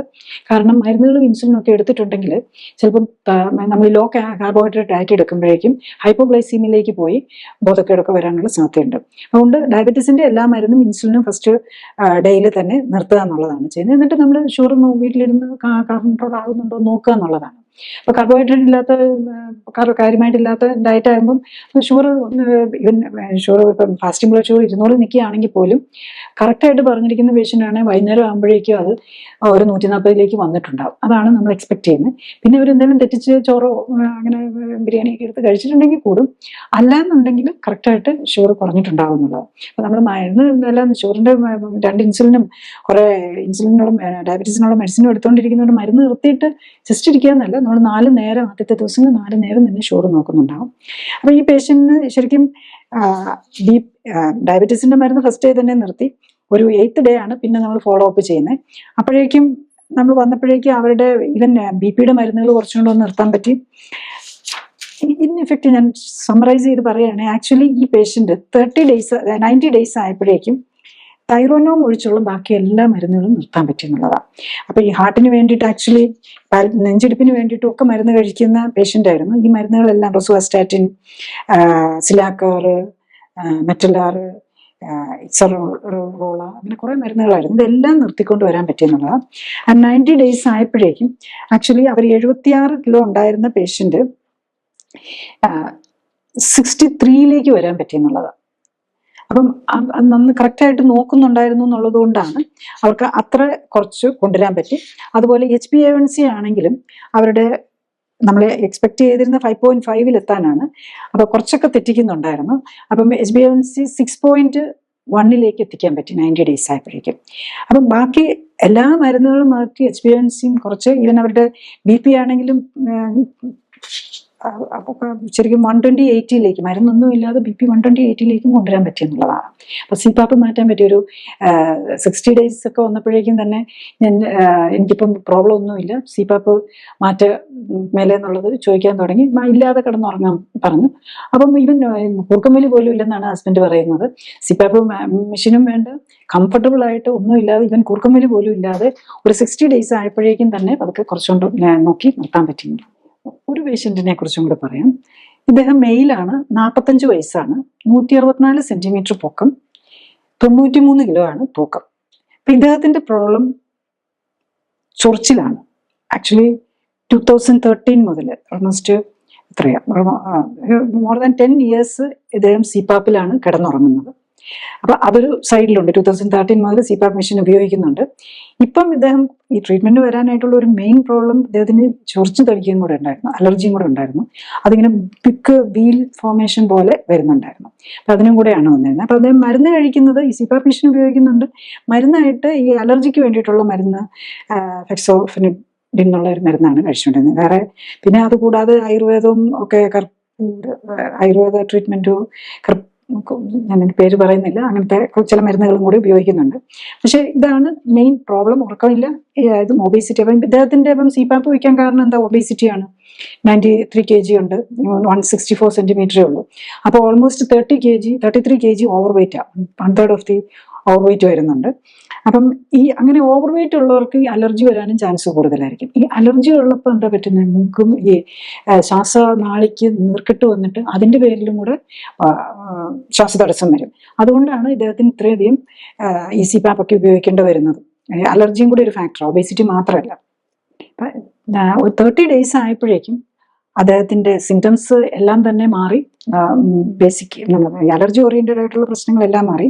അദ്ദേഹത്തിന് വെയിറ്റ് 92 85 വന്നു എന്നുള്ളതാണ്. നെക്സ്റ്റ് അടുത്ത 60 ഡേയ്സ് ആയപ്പോഴേക്കും അദ്ദേഹത്തിന് 78 കൊണ്ടുവരാൻ പറ്റി. അപ്പോഴേക്കും CPAP നിന്ന് പതുക്കെ മാറാനായിട്ടുള്ള പറ്റിയെന്നുള്ളതാണ്. അപ്പൊ നമ്മൾ കംഫർട്ടബിൾ ആണെങ്കിൽ ഇടയ്ക്ക് ഒന്ന് മാറ്റി നോക്കാനാണ്. അപ്പൊ ഇദ്ദേഹം പറയുന്നത് ഒരു 60 ഡേയ്സ് കഴിഞ്ഞപ്പോഴേക്കും അത് മെഷീൻ കാണിക്കാൻ തുടങ്ങി, CPAP വെക്കേണ്ട ആവശ്യമില്ല എന്ന്. അപ്പൊ ചില മെഷീൻസിന് അങ്ങനെയുള്ള ഫെസിലിറ്റി, അത് വേണോ വേണ്ടയോ എന്ന് പറയും. അപ്പൊ കണക്ട് ചെയ്യുമ്പോൾ നോ നീഡ് ഫോർ CPAP എന്ന് കാണിക്കാൻ തുടങ്ങി എന്നാണ് അദ്ദേഹം പറയുന്നത്. അപ്പം അതാണ് ബേസിക്കലി നമുക്ക് കുറച്ചും വെയിറ്റ് കുറയ്ക്കാം. അപ്പം നമ്മളുടെ ഓവർ വെയിറ്റ് ഉള്ളത് കുറയ്ക്കാൻ പറ്റിയ നമ്മുടെ സ്ലീപ്പ് അപ്നിയ മാറും, CPAP മെഷീന്റെ ആവശ്യമില്ല, ഈവൻ അലർജി മാറ്റാൻ പറ്റും എന്നുള്ളതാണ്. അപ്പൊ അലർജി പ്രശ്നങ്ങളും മാറി. അപ്പം ഇദ്ദേഹം ശരിക്കും പറഞ്ഞു കഴിഞ്ഞു കഴിഞ്ഞാൽ അദ്ദേഹത്തിന്റെ വെയിറ്റ് ഒരു 60 kg കൊണ്ടുവരിക എന്നുള്ളതാണ് വേണ്ടത്. 90 ഡേയ്സ് ആയപ്പോഴേക്കും 75 എത്തിയുള്ളൂ. ആദ്യം നന്ന് ഇഫക്റ്റീവായിട്ട് നോക്കുന്നുണ്ടായിരുന്നു, പിന്നെ കുറച്ച് ഉറപ്പാൻ തുടങ്ങുന്ന ഇതും കൂടെ വരുന്നുണ്ട്. പക്ഷെ എന്നാലും റീസണബിളി 93 75 കൊണ്ടുവരാൻ പറ്റുക എന്ന് പറഞ്ഞു കഴിഞ്ഞാൽ ഇറ്റ്സ് വെരി ഗുഡ്. ഇതാണ് ബാക്കി ഫൈനലി ഇനി ഒരു 15 kg കൂടെ കുറച്ചാലാണ് റിയലി ഹെൽത്ത് കറക്റ്റ് ആകുക. അടുത്തതായി ഈ ചികിത്സാ രീതിയുടെ ശാസ്ത്രീയ അടിസ്ഥാനം എന്താണ് എന്ന് നോക്കാം. ക്ലിനിക്കൽ സൂപ്പർവിഷനോടെയും സപ്പോർട്ടോടെയുമുള്ള ജീവിതശൈലി ക്രമീകരണത്തിൽ രോഗപ്രതിരോധത്തിനും രോഗമുക്തിക്കും നിദാനമായ ഇമ്മ്യൂണിറ്റിയെ, ശരീരത്തിന്റെ സെൽഫ് ഹീലിംഗ് പവറിനെ ശാക്തീകരിക്കാനാണ് ശ്രമിക്കുന്നത്. കേടായ ശരീരകോശങ്ങളെ മാറ്റി പുതിയ ആരോഗ്യമുള്ള കോശങ്ങളെ ഉണ്ടാക്കാനും ശരീരത്തെ പുതുക്കി പണിത് ആരോഗ്യം വീണ്ടെടുക്കാനുമാണ് ഈ 3 കാര്യങ്ങൾക്കാണ് ഊന്നൽ നൽകുന്നത്. 1. ശരീരകോശങ്ങളുടെ നിർമ്മിതിക്ക് ആവശ്യമായ പോഷകങ്ങളെല്ലാം ഉത്തമമായ അളവിലും അനുപാതത്തിലും ശരീരത്തിന് ലഭിക്കുന്നു എന്ന് ഉറപ്പാക്കാൻ ശ്രമിക്കുന്നു. 2, വ്യക്തമായ പ്ലാനിങ്ങോടെയുള്ള മിതമായ വ്യായാമത്തിലൂടെ ശരീരത്തിലെ എല്ലാ കോശങ്ങളെയും ഉത്തേജിപ്പിച്ച് രക്തയോട്ടം വർദ്ധിപ്പിച്ച് ശരീരത്തിൽ അടിഞ്ഞ് വിഷാംശം പുറത്തു കളയാൻ ശ്രമിക്കുന്നു. 3, ഭക്ഷണത്തിലൂടെയും വെള്ളത്തിലൂടെയും വായുവിലൂടെയും ലേപനങ്ങളിലൂടെയും കോസ്മെറ്റിക്കായും മരുന്നുകളായും ശരീരത്തിലെത്തുന്ന വിഷാംശം കുറയ്ക്കാൻ ശ്രമിക്കുന്നു. പ്രമേഹവും പ്രഷറും ഹൃദ്രോഗവും സ്ട്രോക്കും അലർജിയും ഓട്ടോഇമ്യൂൺ രോഗങ്ങളും ക്യാൻസറും ഒക്കെ ജീവിതശൈലി രോഗങ്ങളുടെ വിഭാഗത്തിലാണ് പെടുന്നത്. ഇന്ന് ലോകത്തിൽ ഉപയോഗിക്കപ്പെടുന്ന മരുന്നുകളിൽ ഏകദേശം 90% ചെയ്യപ്പെടുന്ന ശസ്ത്രക്രിയകളിൽ 90% ഇത്തരം രോഗങ്ങൾക്ക് വേണ്ടിയാണ്. അതായത് 90% മരുന്നുകളും ശസ്ത്രക്രിയകളും ഒഴിവാക്കാനാകുന്നതേ ഉള്ളൂ. ജീവിതശൈലി രോഗങ്ങളെ മരുന്നോ ശസ്ത്രക്രിയയോ കൊണ്ട് മാറ്റാനാകില്ല. കാരണം ഇത്തരം ജീവിതശൈലി രോഗങ്ങൾക്ക് കാരണം മരുന്നിന്റെയോ ഓപ്പറേഷന്റെയോ കുറവല്ല. അതുകൊണ്ടാണ് ഒരിക്കൽ മരുന്ന് തുടങ്ങിയാൽ മരുന്നുകൾ തുടർച്ചയായി കഴിക്കേണ്ടി വരുന്നത്. അടുത്തത്, ആരോഗ്യ കാര്യങ്ങളെക്കുറിച്ച് സംസാരിക്കുന്ന വ്യക്തിയുടെ ശാസ്ത്രീയ അടിത്തറ വിലയിരുത്തേണ്ടതുണ്ട് എന്നതാണ്. ഞാൻ ഡോക്ടർ ജോളി തോംസൺ 1981 ബാച്ചിൽ കോട്ടയം മെഡിക്കൽ കോളേജിൽ നിന്നും MBBS-ഉം തുടർന്ന് തിരുവനന്തപുരം മെഡിക്കൽ കോളേജിൽ നിന്നും MD-യും റീപ്രൊഡക്റ്റീവ് മെഡിസിനിലും സർജറിയിലും സ്പെഷ്യൽ ട്രെയിനിങ്ങുകൾക്കും ശേഷം ഗവൺമെന്റ് സർവീസിൽ ചേർന്നു. 97-ൽ റിസൈൻ ചെയ്ത ശേഷം എറണാകുളത്ത് തേവരയിൽ ലൈഫ് കെയർ സെന്ററിൽ മരുന്നുകളും ശസ്ത്രക്രിയകളും ഒഴിവാക്കി ക്ലിനിക്കൽ സപ്പോർട്ടോടെയുള്ള ജീവിതശൈലി ക്രമീകരണത്തിലൂടെ ജീവിതശൈലിയുമായി ബന്ധപ്പെട്ട രോഗങ്ങൾ തടയുന്നതിനും ചികിത്സിച്ചു മാറ്റുന്നതിനും ഊന്നൽ നൽകുന്നു. ഒരു പ്രധാന കാര്യം കൂടി എല്ലാവരും മനസ്സിലാക്കേണ്ടതുണ്ട്. നാം കഴിക്കുന്ന മരുന്നുകളെല്ലാം വിസർജ്യ വസ്തുക്കളായി നദികളിലേക്കും കുടിവെള്ളത്തിലേക്കും ചെടികളിലേക്കും ഭക്ഷ്യോൽപ്പന്നങ്ങളിലേക്കും എത്തും. അതായത് ഓരോ വ്യക്തിയും കഴിക്കുന്ന മരുന്നുകൾ വെള്ളത്തിലൂടെ എല്ലാ ജീവജാലങ്ങൾക്കും ഭൂമിയിലെ ആവാസ വ്യവസ്ഥയ്ക്ക് തന്നെ ഭീഷണിയായി മാറുന്നു. അതിനാൽ ജീവിതശൈലി രോഗങ്ങളുടെ അടിസ്ഥാന കാരണമായ ജീവിതശൈലിയിലെ അപാകതകൾ കണ്ടെത്തി പരിഹരിക്കാനും മരുന്നുകളിൽ നിന്ന് മോചനം നേടാനും കഴിയേണ്ടത് ഈ തലമുറയുടെ മാത്രമല്ല, വരാൻ പോകുന്ന തലമുറകളെ രാസമലിനീകരണത്തിന്റെ വിപത്തുകളിൽ നിന്നും സംരക്ഷിക്കാൻ അനിവാര്യമാണ്. ജീവിതശൈലി രോഗങ്ങൾക്കായി ജീവിതകാലം മുഴുവൻ മരുന്ന് കഴിക്കുന്ന രീതി മാറണം. മരുന്നുകളിൽ നിന്നും മോചനം നേടേണ്ട ആവശ്യകതയെക്കുറിച്ചുള്ള അവബോധം ഉണ്ടാകണം. അതിനാൽ ജീവിതശൈലി രോഗങ്ങൾക്കായി മരുന്ന് കഴിക്കുന്നവർക്കും ഓപ്പറേഷന് തയ്യാറെടുക്കുന്നവർക്കും ഷെയർ ചെയ്യാൻ ഓർമ്മിക്കുന്നു. ജീവിതശൈലി രോഗങ്ങൾക്ക് പരിഹാരം മരുന്നും ഓപ്പറേഷനുമല്ല, അതിന്റെ അടിസ്ഥാന കാരണമായ ജീവിതശൈലിയിലെ അപാകതകൾ പരിഹരിക്കുകയാണ്. വ്യത്യസ്ത ജീവിതശൈലി രോഗങ്ങളെയും വിവിധ മോഡേൺ മെഡിക്കൽ ചികിത്സാ രീതികളെയും അവയുടെ ഗുണദോഷങ്ങളെയും ക്ലിനിക്കലി സപ്പോർട്ടഡ് ജീവിതശൈലി ക്രമീകരണത്തെയും കുറിച്ചുള്ള കൂടുതൽ വിവരങ്ങൾ യൂട്യൂബ് ചാനലിലെ മറ്റ് വീഡിയോകളിൽ നിന്ന് ലഭ്യമാണ്. Thank you.